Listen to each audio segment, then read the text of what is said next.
Sa lahat po ng mga congresswoman, pag sinabi pong congresswoman, ibig sabihin po yan ay babae. Ano po?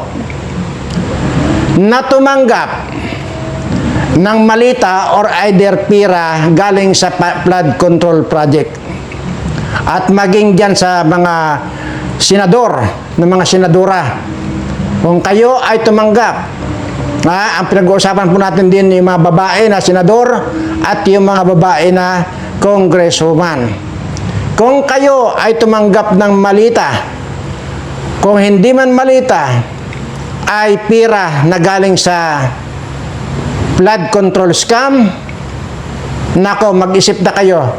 Kung ako sa inyo, ibabalik ko na yung mga tinanggap ninyong mga pira na yan dahil kukuyugin kayo ng mga garapata.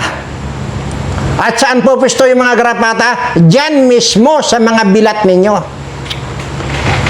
Tama itong narinig ninyo. Maniwala kayo sa akin. Lahat ng butas ng katawan nyo, papasukin niya ng garapata.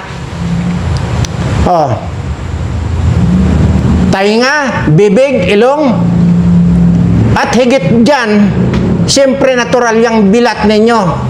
At ngangat-ngatin na rin ng mga garapata yung mga tinggil ninyo. Bastusan na kayo. Bastusan na ito.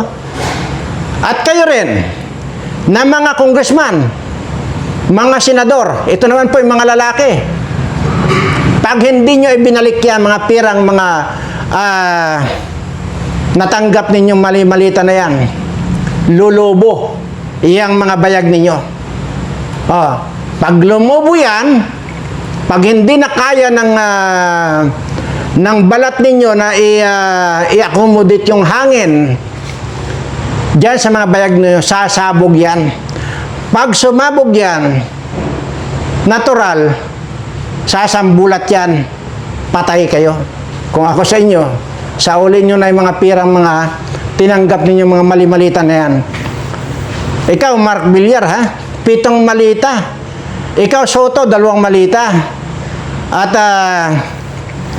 yung mga iba pa dyan, lalo na itong si Joel Villanueva, Jesus is Lord, putang ina ka, hayop ka, ginamit mo pa yung Jesus is Lord, hayop ka. Lahat kayo mga buwaka ng ina nyo. Manginig na kayo dito sa sinasabi ko, titiyakin ko sa inyo. Dahil nagsisimula na, nakakapit yan yung mga garapata sa mga bilat ninyo. Simpak! Simba! Kumiyak! Hindi kayo makakatagal. Pag pinasukan na kayo sa tainga ninyo, siyempre natural, ganyan ka ng ganyan. Pinasukan ka sa ilong ninyo, ganyan ka ng ganyan.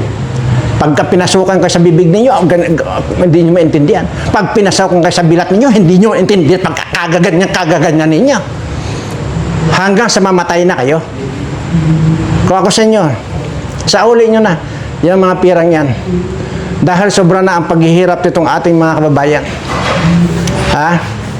Ito't nagtataasan na naman ang mga bilihin, ang mga buwakan ng ina nyo. At dito ako galit na galit sa mga putang inan to. Ito. Sana yun? Saan ba yun? Ito yata. Ito. Pakinggan nyo, Philippine Amalgamated Nag-abiso na ang ilang manufacturers na magtataas ng presyo sa ilang basic goods. Simula po yan sa April 1. Ayon kay Philippine Amalgamated Supermarkets Association. Yan. Hindi po kanito, hindi po AI na balita ito. Mainstream media na po ang nagbalita nito. Ako naman po rito, kahit ano sino nagbabalita, siniseryoso ko po ito. AI, mapa-AI man yan o ginawa din po ng tao yan. Kaya siniseryoso ko po, bawat balita na nasasagap ko, siniseryoso ko. Ngayon,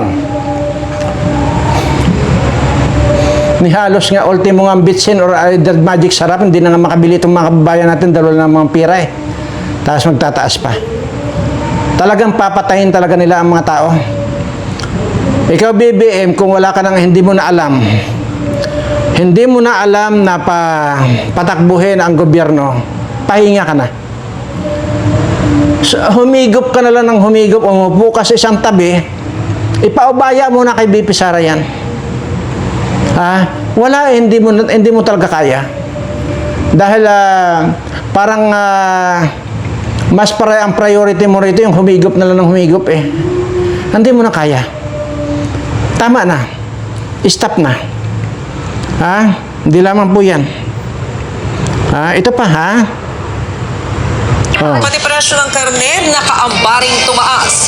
Ayon sa Department of Agriculture, posibleng umabot sa 580 pesos ang kilo ng karneng baboy. Habang ang manok naman, posibleng pumalo sa 350 pesos per kilo. Pero paglilinaw po ng DA, worst. Tingnan nyo. Grabe. Puro taas.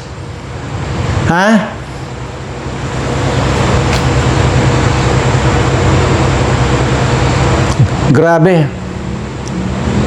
Lahat po nagtaas na. Wala na pong makukan dito. Wala na pong hindi mataas. Yun pong mga natin dyan sa yung mga branches ko po ng mga tubig dyan. Nagtaas na po lahat yan.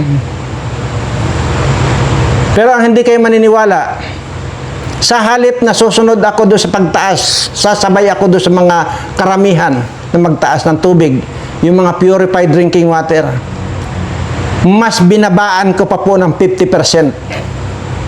Ibang klase. Yan po yung sinasabi ko sa inyo. Sa halip na sasabay ako dito sa mga kasamahan kong parehas kami ng business. Yan nga, tubig na purified drinking water. Ayan. Inorderan ko na po, nung isang buwan, inorderan ko na po yung aking mga tauhan. Huwag na huwag kayong sasama. Huwag na huwag kayong gagaya sa pagtaas ng tubig. Hayaan nyo itong mga kasamahan natin na magtataas ng kanilang tubig. Huwag kayong sasali.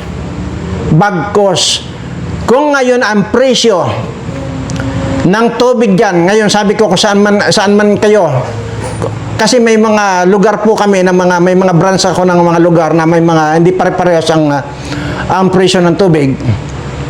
Mayroon 25, mayroon 30. Yan po. So ibig sabihin doon sa mga lugar na kung saan ay ang presyo ay 30, inorderan ko na po sila na magmula ngayon 15 na lang po yung ibibigay ninyong tubig. Kalahati po yan. See? Yun po yan. At sa totoo lang po, kahit na kalahati, marami po yung kwan eh. Halimbawa, dala-dala yung galon nila, magpaparefill sila. Alam nyo, maaantig kayo rito eh. Yun dati, yung container na blue. Yun po halimbawa, yung tig 30 halimbawa yun. Alam nyo po ba, na may bumibili ng kalahati noon. Ang sinasabi doon sa mga kwan ko, sa mga tao ko, kung pwede raw kalahati na lang ang bibilhin nila. So, ibig sabihin, 15 pesos na lang ang bibilhin nila. Kaya nag-order na po ako sa kanila. Pagka may mga ganong kaso na mga nagdadala ng container at gusto kalahati lang bibilhin dahil wala talaga silang pira, sige, punuin nyo na lang yan, container na yan, at ibigay nyo na lang libre. Yan po ang order ko sa mga tao ko.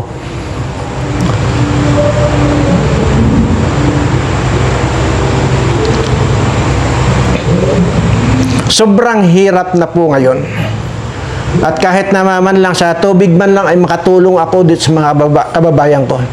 Which is alam ko naman na napaka-importante yung tubig. At minsan nga, kahit nga hindi ka mananghalian basta may tubig, okay lang yun. Makangata ka lang ng kahit na isang pirasong biskwit, sundan mo ng tubig, busog ka na.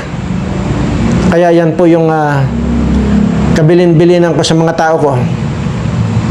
Huwag na huwag akong makakabalita na hindi nyo binibigyan ng tubig yung mga nangangailangan nating mga kababayan. Dahil yan ang maging mitsa ng pagkawala ninyo ng trabaho.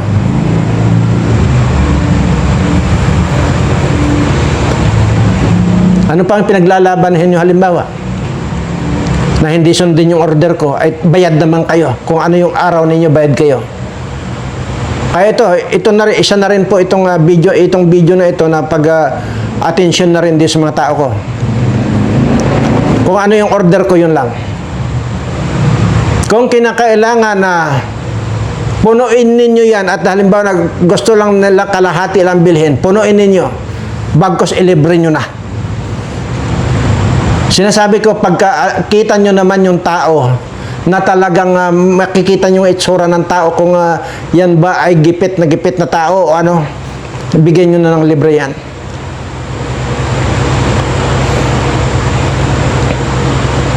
Kaya nga siguro pinayagan ako ng ating Panginoon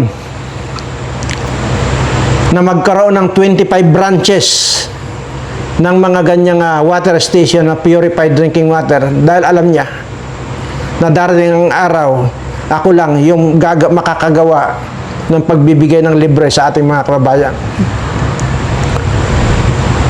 Yan po yung lagi kong pinapanindigan.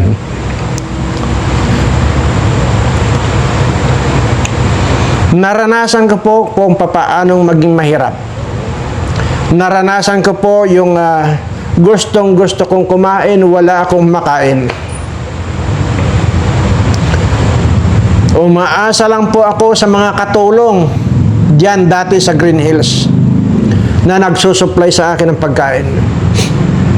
Dahil kung wala yung mga yan, maaaring hindi na ako magtagal. Pero dahil sa tulog, kaya nagpapasalamat po ako. At sa totoo lang po, matagal na panahon na hinahanap ko yung mayordoma ni Irap Estrada kasi isa po yan sa nagbibigay sa akin ng pagkain noon. Pero nananawagan po ako kung buhay pa man yan ay makipag-ugnayan po sa akin. Marami po yan. Kaya ibinabalik ko lamang po kung ano yung ginawa sa akin ng mga kapwa ko tao. Kaya ganun. Tapos ang ginagawa naman itong mga putang inang mga politikong itong mga magnanakaw nito, walang pakundangan sa pagnakaw ng mga hayop nito. At kaya doon na lang ako buisit. Kaya sinasabi ko magkamatay na lang kayo, magkapisti-pisti na lang kayo mga hayop kayo. Dahil deserve ninyo na mapiste ng mga animal kayo. Ngayon kabi-kabila po ang rally. So, grabe po ang mga rally ngayon. Kabi-kabila.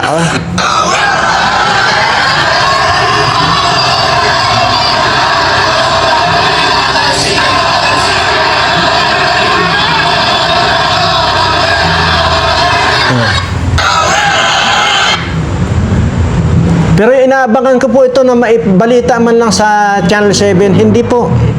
Hindi po nila binabalita. Pero ito po na po yung mga nangyayari ngayon. Hindi lamang po yan. Ito pa,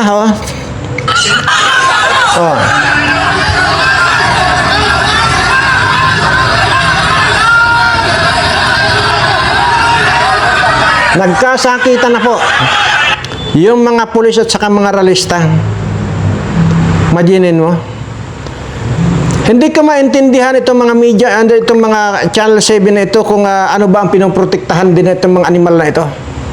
Bakit ayaw nilang ibalita yung totoo? Ay, totoong nangyayari na ngayon. Kabi-kabila na po. Ano pa ba itong mga kwan ko? Grabe.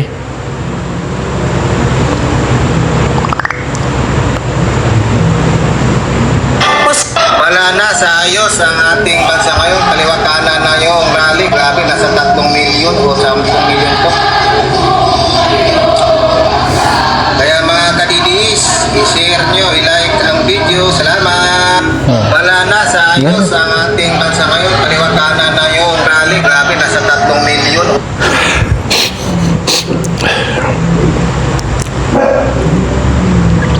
Pero hindi man lang binabalita sa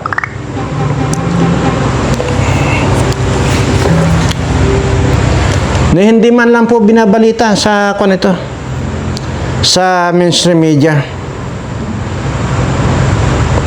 Ano pa ito? O yan pa oh. Oh.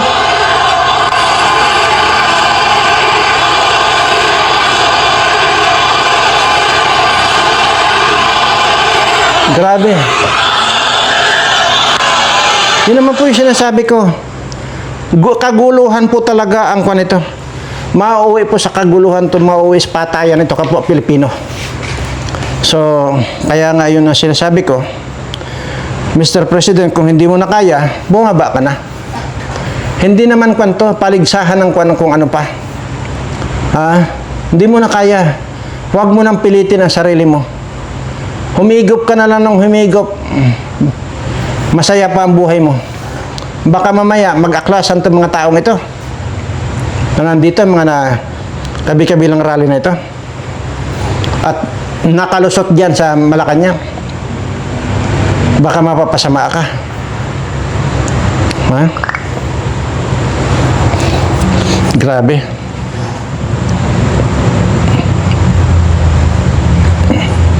Ewan ko kung ano pa ito. Sa pamamba na nga rin daw ang restaurant group. Yan ang tumigil sa pagtakbo, kundi pati na rin mga restaurants. Sa ngayon daw kasi hindi natatagal ng 1 buwan ang inventory ng LPG. Oh. Yan ang agenda report ni Che Sulit live mula sa Mandaluyong City. Che, ano yung naging reaksyon dito ng mga restaurant owners? Yes, Pinky, nangangamba na nga rin daw ang restaurant groups dahil sa less than 30 days inventory ng liquefied petroleum gas o LPG. Mahirap daw na agarang maghanap ng alternative source of fuel na magagamit nila sa loob ng kanilang mga kusina. Tingnan yan. Marami pong magsasarahan din na restaurant. Pag nangyari po kasi yan, mga restaurant magsasarahan, ay may mga empleyado po yan na umaasa dyan sa restaurant na pinapasukan nila. Di ba? So kung magsasarahan yan, ano na ngayon ang ipapakain sa pamilya nitong mga nagtatrabaho sa mga restaurant na yan? Wala. Kaya gutom po talaga. Nakakapangilabot na kagutuman ang mangyayari ngayon. At yun po yung paulit-ulit ko sinasabi. Mag-ready na kayo. Dahil wala na tayong choice, kundi singilin na natin itong mga tumanggap ng mali-malitang pera na ito. Sinabi ko na, pag hindi tayo kikilos, mamamatay kayo. Sinasali ko ang sarili ko sa pagkilos, pero hindi ko isinasali yung sarili ko sa magkaroon ako ng kaparte dyan sa mga mababawing pera na yan. Hindi ko po kailangan ng pera. Sasama ako. Alang-alang dito sa mga taong bayan. Alang-alang dito sa mga kababayan ko na hirap na hirap sa buhay. Sikapin natin na makuha lahat ng mga pirang yan. Hindi po nila diniposito yan. Tandaan po ninyo.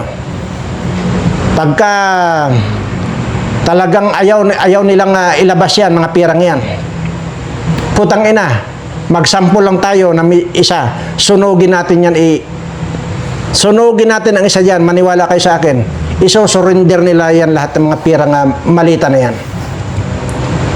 Gawin na natin yung dapat na gawin. Hindi kasalanan ang pumatay kung mayroon namang purpose. Ang purpose po natin dito, para mabuhay din yung ibang tao, yung mga kababayan natin. Hindi lang itong mga politiko, mga magnanakaw na ito mabubuhay. Sunugin natin ang buhay yan, pakita natin sa buong mundo. Pag hindi nila inilabas yung mga pirang yan, ay wang ko na lang. Pag ako na sabi ko ang nagkuhan dyan, namuno dyan, nako, baka kahit na hindi nila kunyan, isusurrender nila. Hindi po titino ang isang pamayanan kung hindi tayo gagawa ng karumal-dumal na pamamaraan. Tandaan ninyo yan. Oras na para gawin na natin ang mga karumal-dumal na ganito para magtanda itong mga magnanakaw ng mga politikong ito. Ang gusto ko, pag sinimulan natin to, tatapusin natin. Wala na tayong ititirang mga magnanakaw, lahat yan. Susunugin natin ang buhay ng mga animal na yan. Nakakagalit kayo. Nakakagalit kayo. Maniwala kayo sa akin. Hindi nila diniposito yung mga pirang yan. Nandyan lang yan sa kanila. Yun ang kailangan natin mabawi. Kung wala silang isusurrender sa atin, isa ang paraan. Tudasin na natin lahat ang buong pamilya para makita na ng buong mundo ang consequences ng mga pinaggagawa nito mga magnanakaw nito. Hanggang dito lamang po at kumukulo na naman ang dugo ko. Sa inyo po mga subscriber ko, gagawin ko po ito at ginagawa ko po ito dahil mahal na mahal ko po kayong lahat.